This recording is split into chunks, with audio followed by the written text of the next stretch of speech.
Hello YouTube, welcome to the door kit build for the stove kit. This is what I'm using. 3/32.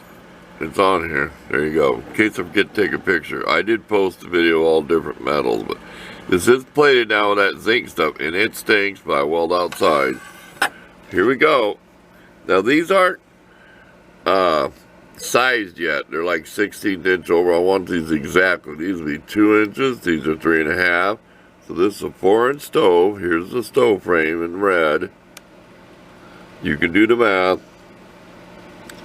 3.5 inches either way with a 1/4 inch gap. Okay. This will be the 2-inch piece. It's kind of an odd stove kit. It's just why I made it. I want to point out this part though. Here, see the red is the door. This will overlap 1/8 of an inch. Down here, there's going to be a piece that's 3/32 going inside like a ledge. And we'll get rid of that.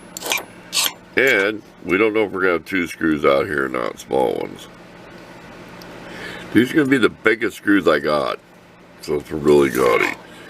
There'll be a flapper on the inside, okay, to where you open it and close it like my big wood stoves. And I'm thinking about having like a lever right here with a space with a little knob. I'm not sure. So I don't want it on the side. And I'm also going to have the air intake from the back, like my very first one, where I run that square tubing up the side and put the air to it. Because that propane tank one where it came down the middle, that didn't work. It was better to the side. And I'll have the holes back a ways. You'll see when the time comes. But I'm going to be building a lot of that stuff with the top on. Put the top on last.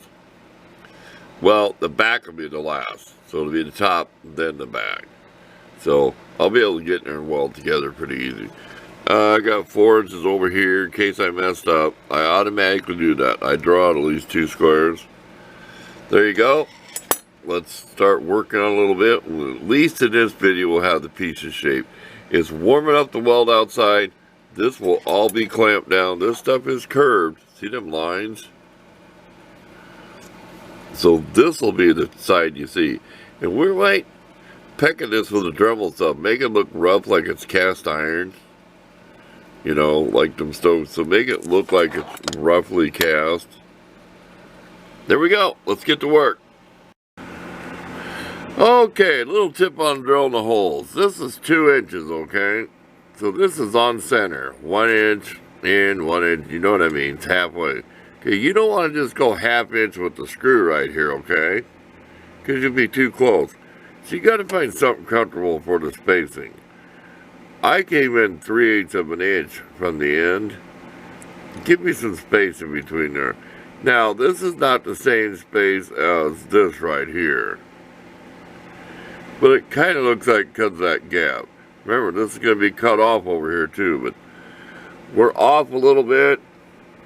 This line to the right is the middle is 3/8. We came in 5/16 because we're going to have a door overlapping an 1/8. So you see right here where the door is going to be on this line. See, we wanted to kind of even. So we got that pretty close. Remember, it's a stove. Everything's magnetic around her. This stick. Nice little cups. I got about a dozen of these left. When I'm working on like this project, all the screws I'm going to use goes in here. These will be 3/8 holes. I got to do a little brain work on here. Like I said, same thing. You have a 3/8 hole here. So we want to make sure the outer part of the hole, right? And here is a nice distance. So it's more even in the bolts. I want to get it really precise. So you got the same amount of space between the outside of the hole. You know what I mean. You want this space right here to be about the same as this. Or wherever you come up. And it can be hard with fractions on a ruler. It can. Just don't give up if you're ever doing this. It's just, I got that little hole drawer thing that lines up with little arrows. So that's why I can get these holes pretty accurate. But see all my chicken scratching, just disregard it. The red part is the door. We'll discuss that later. Stay up there. Okay, let's take a break before I get frustrated. Okay, correction on the bolt size. These are 3mm, 4mm, 5mm, okay? These heads are about 3/16 inch diameter. These are about 3/8. These are about 5/16. So we went with that size because these are way too big. Okay, real quick. And here's the box of what I'm using. I'll snap a picture out. Always look for my pictures at the end of the video. I show things I might not have been working on. You know, sometimes you can find just the right scraps for what you're doing. Look at this. I used a stainless big straw for pipes on this before. Can you see that's nice and even? Now I drilled this from the front with a 3/8 bit and I chamfered the hole, then I drilled from the back. So I come out with a super clean 3/8 hole. And I didn't use my cobalt bits. They're got a weird edge. I use a normal drill bit, or it just would make a perfect beveled hole. 3/8. Look at that. Found him with a hammer. I have to take it back out because there's going to be a piece of metal in here. No pointer. Pencil work. There's going to be a piece of this in here going that direction. So when you open the door, there'll be a piece of metal there. And you want your tubes to be in there ways to suck some air in there. Because remember, this is when you're shut down. There'll be another air intake on the back, like my first stove. So, this is kind of cross between my propane tank stove, had 3 pipes in it, and my first stove with air in the back. So we're coming with all these odd designs. And they'll stick in there about what? 1.25 inches? I think we'll all agree without grabbing a ruler. Just thought I'd add that. That's pretty neat. Always have an assortment around. If you know a friend that's into firearms or anything, you know, get different cases. These are 38 special. Get 45. Get every. You can use these to make holes in gasket paper. 38 special. And I'll pound them in there first, then chop them off with a Dremel. But first I have to have that piece welded in. But we're ready to start cutting our door off. The diagonals, excuse me. It is early in the morning and I still got congestion. It is so foggy out, it looks like London town or somewhere. It's super foggy. It's 38 degrees, so it never froze. See? Does it disregard that chicken scratching? You're on your own trying to center these holes. We'll just give you a hint. That's 3/8, right? So we went 9/16 to the center here. And give you kind of a hint how to do it. And don't really worry about the outside. You'd rather have these spaced nice and have this shorter than this space here. If that's what you got to do, because this is 2 inches.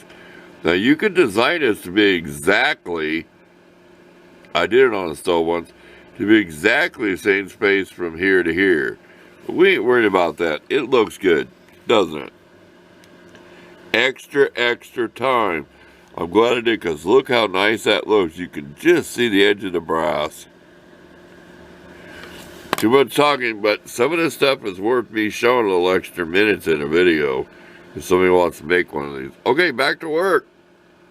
We're still warming it up in here.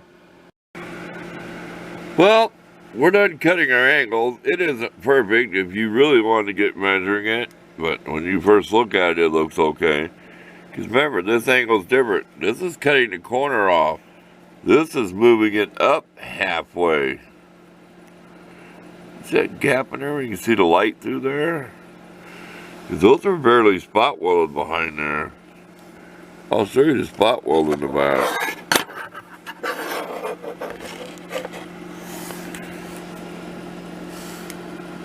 So I'm glad we had no spot weld left. It took some filing and stuff. We cut and left the line and filed to it. But yeah, we're getting frustrated when that falls down, huh? Okay, I think it's break time. It's warming up outside. We may be going outside and doing some cooking on one of my little stoves today. It's supposed to hit about above 45 degrees.